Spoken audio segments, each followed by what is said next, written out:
From New York, here is I've Got a Secret, starring Steve Allen.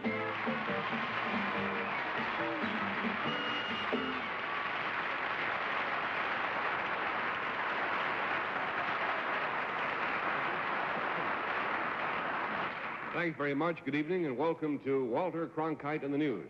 I say that not to be funny, but for the benefit of everybody who forgot to turn clocks ahead and still thinks this is 7 o'clock. And on the other hand, for the benefit of those of you who made a mistake the other way and turned your clocks back an hour instead of ahead and still think it's 6 o'clock, welcome to Superman. My name is Clark Kent. Now, for the benefit of those of you who got this show on a delayed broadcast and don't know what I'm talking about, forget it, and we'll meet the members of our panel right now. Who are, first of all, Betsy Palmer, then Bill Cullen, Bess Meyerson, and Henry Morgan.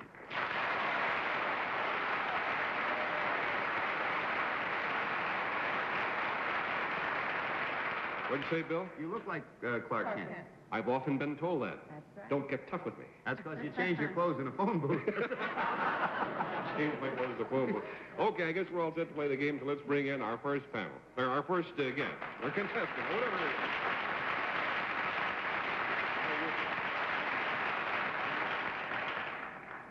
Now, would you tell us your name, please, and where you're from? My name is Cole Palen. I'm from Rhinebeck, New York. Did you get that, panel? No, Paul? Paul? Cole. Cole Palen. That's right. Mr. Palen started out for the theater last Wednesday, incidentally. Now, Rhinebeck, New York is only about 100 miles away from here.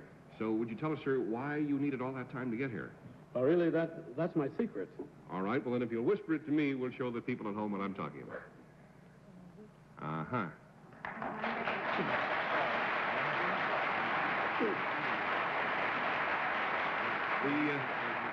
The clue to Mr. Palen's secret, panel, concerns something he did, and we'll start the game with Betsy Palmer.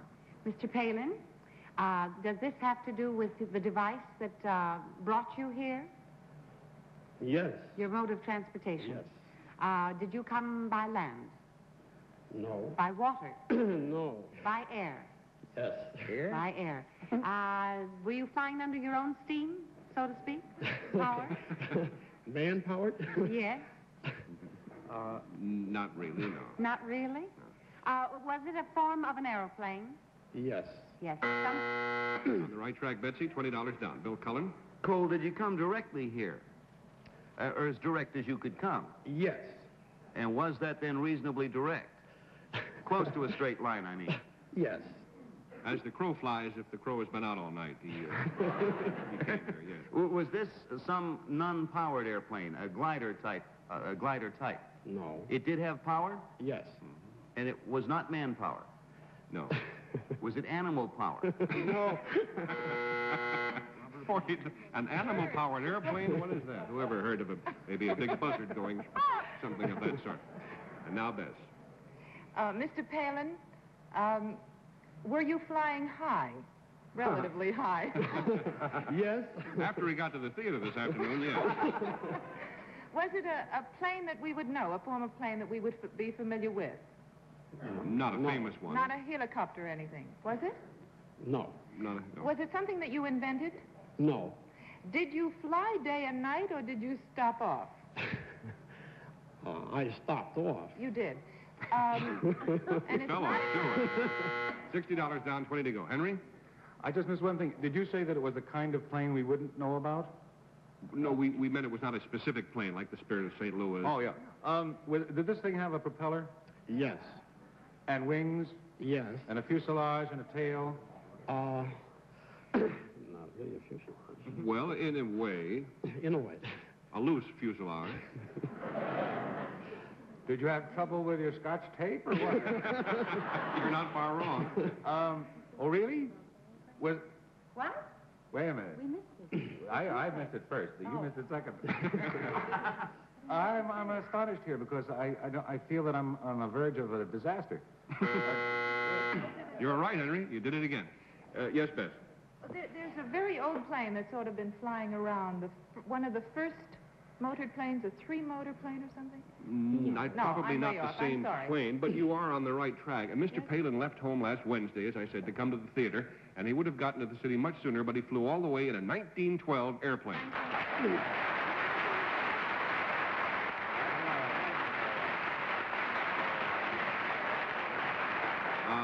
I guess, panel, we can best illustrate what happened, why it took so long, that is, by showing you a little bit of motion picture film that we have ready to roll here of Mr. Palen's flight. Can we see that? There it is. Just took off there. And as you see, when you see the profile view here, there's nothing much between the wings and the tail. Except Mr. Palen, I guess.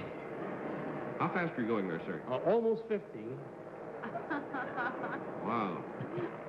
And that's him sitting out in front there, that little petrified creature. Isn't that weird? 1912. Very impressive. That's Bill? I have never, even as long as I've been around, I've never even come close to flying anything that old, but I do know that in order to fly those things, you have to be quite a pilot, Mr. Palen. They're Well, not easy to fly like today's airplanes. You're absolutely right, Bill, and we're going to show you exactly what we're talking about, too. We have an additional surprise for you. After Mr. Palen landed at a local airport, we loaded his plane on a truck, and we brought it here to the theater. And if we'll open the curtains right now, it'll race right into the audience, probably. Here it is.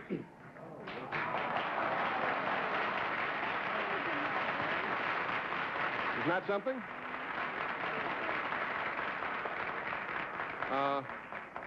Was Bill on the right track? Hell, jump in there, Mr. Palen. Was Bill on the right track? Is it kind of hard to fly this thing? I'll keep a microphone near your mouth as you injure it. Just as hard to get into it as it is to fly it. Yes, it is. It is much different than our modern airplanes. Uh-huh. And I've learned many lessons from it, and I have the greatest admiration for the boys back in 1912 that flew it without any experience at all. That's right. There were no restrictions or laws or nobody to teach them. They just had to teach themselves. It's remarkable. The reason, in case it's still not entirely clear why it took so long to get here, is that every time Mr. Palen flies this thing, part of it falls apart. So we had to stop every few minutes to fix it. But every time he landed, a few more things fell off. So he had to repair them. But even the business of repairing one part of the plane made another part fall off. So that's why it took him all those days to get here. How fast can you go, top speed? Top speed is a wee bit over 50. Cruising is a wee bit under 50, and it lands at almost 50. Yeah, Henry has a question. I'll tell you what he said. How do you steer? How do you steer? Not too well, Henry.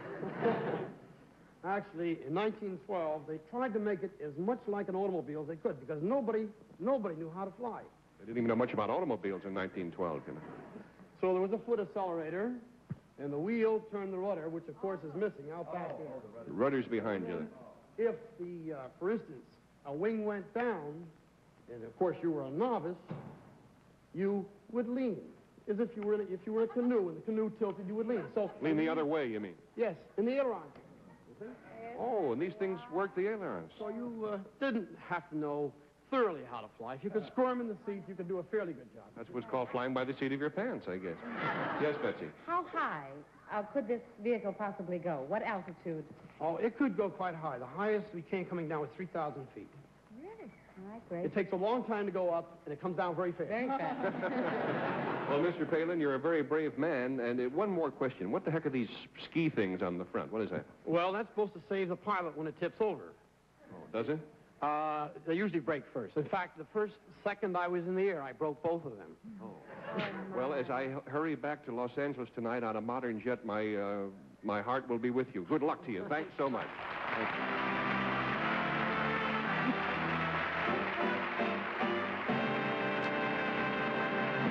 We'll meet our next contestant now in just a moment, but first get a load of this.